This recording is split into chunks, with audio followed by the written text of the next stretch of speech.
தாமிரபரணி கடல்ல போய் சேர்ற இடத்துல ஒரு அணையை கட்டி அந்த அணையை வச்சு விவசாயம் பண்ணியிருக்கிறாங்க. இது உங்களுக்கு தெரியுமா? இந்த விஷயத்தை பத்தி தான் நம்ம இப்ப பேச போறோம். குறிப்பா பார்க்கணும் அப்படின்னு சொன்னா தாமிரபரணியோட தண்ணீர் எல்லாமே ஒவ்வொரு சொட்டும் விவசாயத்துக்கு, அப்புறம் தொழிற்சாலைக்கு, அப்புறம் குடி தண்ணீருக்கு அப்படின்னு சொல்லி கடைசி சொட்டு வரைக்கும் அதை பயன்படுத்திக்கிட்டு இருக்கிறத வழக்கமா கொண்டு வந்திருக்காங்க. அதுல குறிப்பா பாத்தீங்க அப்படின்னு சொன்னா தாமிரபரணியுடைய கடைசியா இருக்கக்கூடிய ஒரு அணைக்கட்டா இருக்கக்கூடிய இடம் தான் நமக்கு கோரம்பள்ளம் அப்படிங்கக்கூடிய ஒரு வடிகால் சட்டர். இந்த சட்டரை உருவாக்க காரணமா இருந்தது யார் அப்படின்னு சொன்னா ஆங்கில அரசான பக்கீல் துறை அப்படிங்கிறவர் தான். இவர் என்ன பண்ணியிருக்காருன்னா ஸ்ரீவைகுண்டம் கட்டும் போது பாத்தீங்க அப்படின்னு சொன்னா அந்த பகுதியில் இருக்கக்கூடிய எல்லா குளத்தையும் நிரப்பி கடைசியில வந்து கோரம்பலத்துல வந்து தண்ணீரை நிரப்புறாரு. இந்த கோரம்பலத்துக்கு ஆரம்ப காலத்துல எங்க இருந்து தண்ணி வரும் அப்படின்னு சொன்னா கைத்தாறு பக்கத்துல உப்பலோடையில இருந்தா தண்ணீர் வரும். இவங்க என்ன பண்ணியிருக்காங்கன்னா அந்த பக்கீல் துறை காலத்தில் போடப்பட்ட திட்டத்தின் காரணமாக 1888 ஆங்கிலேய அரசு ஒரு 48 கண் கொண்ட ஒரு மடையை வந்து அமைச்சிருக்கிறாங்க. இது கரெக்டா கடல் பக்கத்துல தான் இருக்கு. இந்த இடத்துல இந்த மடை அமைச்சதுனால இதுல தேக்கப்பட்ட தண்ணீர் ஒரு 8 அடி தண்ணீரை தேக்கி, இது கிட்டத்தட்ட சொல்ல போனா ஒரு சிறுவைகுண்டம் அணைக்கட்டு மாதிரி ஒரு பெரிய அணைக்கட்டாக இந்த அணைக்கட்டு இருக்கும். இந்த தண்ணீரை தேக்கி அந்த தண்ணீரை வச்சு 2 போகம் வந்து விளைய வச்சிருக்கிறாங்க.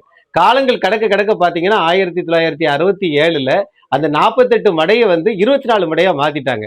அதோட மட்டும் இல்லாம ஒவ்வொரு மடைக்கும் பாத்தீங்க அப்படின்னா சட்டரை போடுவதற்கு, இறக்குவதற்கெல்லாம் கையாலையும் ரெடி பண்ணியிருக்காங்க. பிற்காலத்துல காலங்கள் போக போக பாத்தீங்கன்னா மின்சாரம் மூலமா அந்த சட்டரை பயன்படுத்தியிருக்கிறாங்க.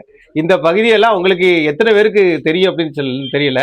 ஆனா தூத்துக்குடி மாவட்டத்துல இந்த கோரம்பள்ளம் அப்படிங்கக்கூடிய நீங்க இடத்துக்கு போய் இந்த சட்டரை நீங்க பாத்தீங்கன்னா ரொம்ப வித்தியாசமா இருக்கும்.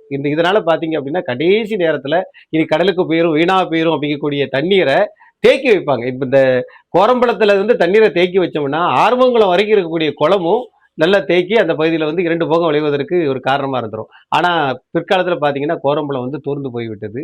இப்ப 8 அடி அப்படிங்கிறது வந்து இப்போ வந்து 7 அடி தோர்ந்து போய் 1 அடி தான் தண்ணீர் இருக்கிற மாதிரி இருக்கு. அதனால இந்த சட்டர் இருந்தும் அந்த குளம் தூர் வராதனால ரொம்ப பிரயோஜனம் இல்லாம இருக்கு. இந்த கோரம்பலம் குளத்துல இருக்கக்கூடிய முள்செடிகள்லாம் அகற்றணும் அப்படின்னு சொல்லி அப்போதைக்கு இருந்த மாவட்ட ஆட்சித்தலைவர் மருத்துவர் செந்தில்ராஜ் ஐயா வந்து ஏற்பாடு பண்ணாங்க. அதை மறக்காம அந்த பகுதியில் இருக்கக்கூடிய விவசாயிகள் அவருடைய போடையும் அங்க வச்சிருக்கிறாங்க.